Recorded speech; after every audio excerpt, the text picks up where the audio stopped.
الحمدللہ والصلاة والسلام علی رسول اللہ وعن المستورد ابن شداد رضی اللہ تعالی عنہ قال سمعت رسول اللہ صلی اللہ علیہ وسلم یقول واللہ ما دنیا فی الآخرہ الا مثل ما یجعل احدکم اصبعہ فی الیم فلینظر بما یرجع رواہ مسلم۔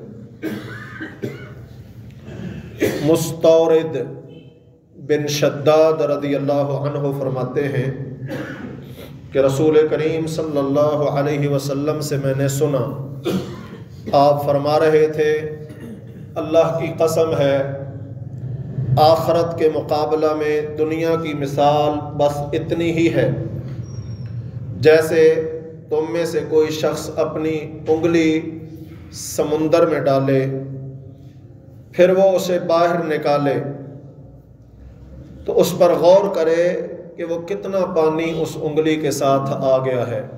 رواہ مسلم، یہ حدیث صحیح مسلم کے اندر ہے۔ اس سے معلوم ہوا کہ آخرت کے مقابلے میں دنیا اتنی ہی ہے جتنا سمندر میں سے ہماری انگلی کے ساتھ پانی آ جائے گا۔ اب انگلی کے ساتھ لگ کر پانی کتنا باہر آ جائے گا؟ ظاہر بات ہے 1-2 قطرے۔ آخرت کے مقابلے میں دنیا بس 1-2 قطرے ہی ہے اور آخرت پورا سمندر ہے۔ دیکھیں یہاں تقابل ہو رہا ہے۔ ویسے تو اللہ سبحانہ و تعالیٰ کی اس دنیا میں بھی کسی نعمت کی کمی نہیں ہے۔ خود اندازہ کیجئے کہ وہ دنیا جسے 1-2 قطرے کے برابر قرار دیا گیا ہے، اس کے اندر کس چیز کی کمی ہے؟ تو پھر وہ آخرت جو سمندر کے برابر ہے اس کی فراوانیاں کتنی ہوں گی۔ اس لیے اللہ سبحانہ و تعالیٰ فرماتے ہیں فَلَا تَعْلَمُ نَفْسٌ مَّا أُخْفِيَ لَهُم مِّن قُرَّةِ أَعْيُنٍ۔ ہم تو دنیا کے پیچھے مارے مارے پھرتے ہیں نا، کہ اللہ فرماتے ہیں کسی بندے کو پتہ ہی نہیں ہم نے اس کی آنکھوں کو ٹھنڈا کرنے کے لیے کیا کچھ چھپا کے رکھا ہوا ہے۔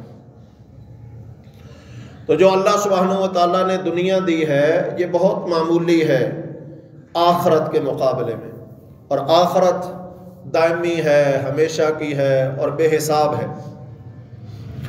جابر رضی اللہ تعالی عنہ فرماتے ہیں ان رسول اللہ صلی اللہ علیہ وسلم مر بجدی اسکن میت۔ جابر رضی اللہ تعالیٰ عنہ فرماتے ہیں نبی کریم صلی اللہ علیہ وسلم بھیڑ کے ایک ایسے بچے کے پاس سے گزرے جس کے کان بہت چھوٹے تھے اور وہ مرا ہوا تھا۔ آپ صلی اللہ علیہ وسلم نے صحابہ کرام سے پوچھا ایکم یحب ان ھذا لہ بدرہم، تم میں سے کون پسند کرتا ہے کہ بھائی اس مردہ بھیڑ کے بچے کو 1 درہم کے بدلے میں خرید لے؟ فقالوا، تو لوگوں نے کہا ما نحب انہ لنا بشیء، اللہ کے نبی ہم تو درہم تو بڑی چیز ہے، ہم تو کسی کوڑی کے برابر بھی اس کی قیمت نہیں سمجھتے ہیں۔ قال فواللہ، تو نبی صلی اللہ علیہ وسلم نے فرمایا اللہ کی قسم للدنیا اہون علی اللہ من ھذا علیکم، اللہ کی قسم اللہ کے نزدیک دنیا کی اتنی بھی قدر نہیں ہے جتنی تمہارے نزدیک اس کی کوئی قدر ہوگی۔ رواہ مسلم، یہ بھی حدیث صحیح مسلم کے اندر ہے۔ اس حدیث سے بھی معلوم ہوا کہ آخرت کے مقابلے میں دنیا بہت کم تر ہے، بہت کمزور ہے، گھٹیا ہے، اور اللہ کے پاس جو ہے وہی اصل ہے۔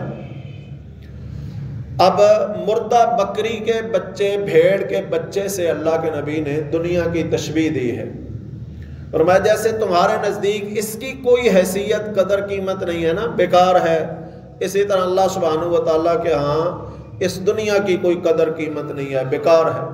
اللہ کے ہاں قدر قیمت ہے تو وہ آخرت کی ہے، آخرت کی نعمتوں کی ہے۔ اللہ سبحانہ و تعالیٰ ہمیں بھی ان نعمتوں سے نوازے۔ اور اس دنیا کی بھول بھلیوں سے اللہ ہمیں محفوظ رکھے، اس کے لالچ میں کہیں ہم اپنی آخرت برباد نہ کر دیں، اللہ ہمیں اس سے محفوظ رکھے۔ اقول قولی ھذا واستغفر اللہ